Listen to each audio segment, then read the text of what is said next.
Louvado seja nosso Senhor Jesus Cristo. Hoje é dia 29 de janeiro, estamos no sábado da terceira semana do tempo comum. A leitura de hoje é de 2 Samuel, capítulo 12, versículos de 1 a 7 e de 10 a 17. Naqueles dias, o Senhor mandou o profeta Natã a Davi. Ele foi ter com o rei e lhe disse: numa cidade havia dois homens, um rico e outro pobre. O rico possuía ovelhas e bois em grande número. O pobre só possuía uma ovelha pequenina que tinha comprado e criado. Ela crescera em sua casa junto com seus filhos, comendo do seu pão, bebendo do mesmo copo, dormindo no seu regaço. Era para ele como uma filha. Veio um hóspede à casa do homem rico e este não quis tomar uma das suas ovelhas ou um dos seus bois para preparar um banquete e dar de comer ao hóspede que chegara. Mas apoderou-se da ovelhinha do pobre e a preparou para o viajante.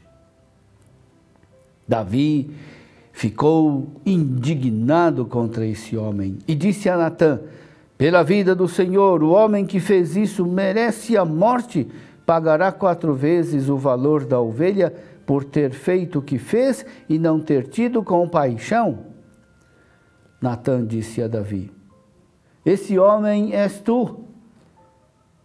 Assim diz o Senhor, o Deus de Israel: por isso a espada jamais se afastará de tua casa, porque me desprezaste e tomaste a mulher do hitita Urias para fazer dela tua esposa. Assim diz o Senhor: da tua própria casa farei surgir o mal contra ti e tomarei as tuas mulheres sob os teus olhos e as darei a um outro, e ele se aproximará das tuas mulheres à luz deste sol.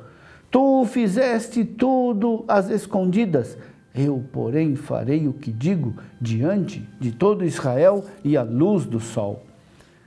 Davi disse a Natã: pequei contra o Senhor. Natã respondeu-lhe: de sua parte o Senhor perdoou o teu pecado, de modo que não morrerás.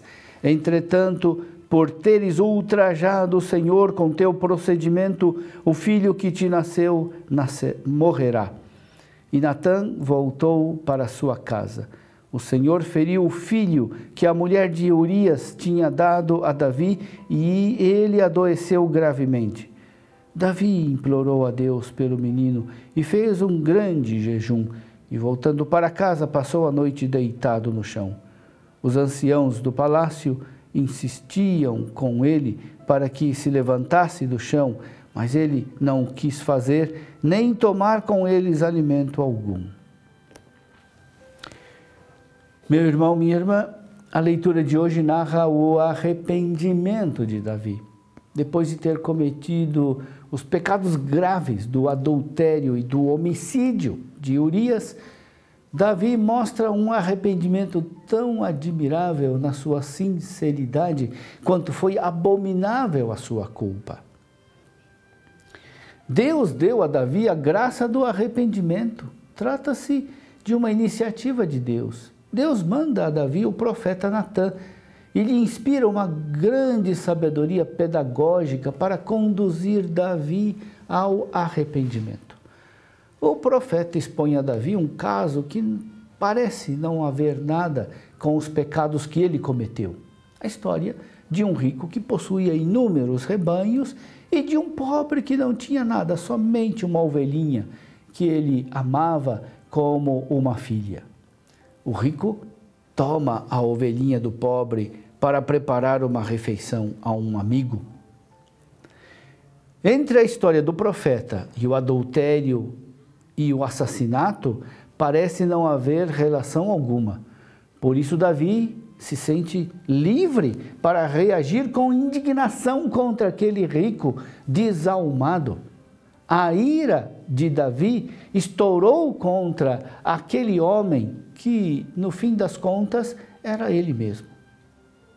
Natã fez Davi enxergar a injustiça cometida através de uma história que parecia não ter relação alguma com ele. De fato, Natã revelou que o homem contra quem Davi se indignava era ele mesmo, pois Davi foi cumulado por Deus de bens, e mesmo assim se apossou do único tesouro de Urias, que era a sua esposa. Assim, o veredicto de Davi se volta contra ele mesmo. Davi se mostrou gravemente injusto, se demonstrou cego pela paixão sexual. Deus, através do profeta Natã, fez com que Davi caísse na conta de seu pecado e lhe anunciou o castigo. Davi, então, não busca escapatória, não tenta justificar seus atos execráveis. Ele é sincero e confessa: pequei contra o Senhor, correspondendo assim à graça que Deus lhe oferece. Nesse sentido, as graves culpas de Davi foram para ele ocasião de progresso na sua relação com Deus, que pôde perdoá-lo e conduzi-lo a um senso religioso profundo, cuja expressão nós encontramos no Salmo 50, 51. Da mesma maneira, Deus nos ajuda a tomar consciência das nossas culpas quando cometemos o pecado. Esse é um aspecto da misericórdia de Deus. A misericórdia divina não só perdoa as nossas culpas, mas nos faz cair na conta de nossas culpas para assim nos arrependermos. Isso acontece de muitas formas, através de uma leitura que fazemos, da palavra de correção de um amigo, de uma pregação. É muito importante acolher essa oferta da graça de Deus e não tentar justificar nossos erros ou acobertar nossa culpa. Assim também as nossas culpas poderão se tornar uma ocasião de crescimento, de amadurecimento da nossa relação com Deus.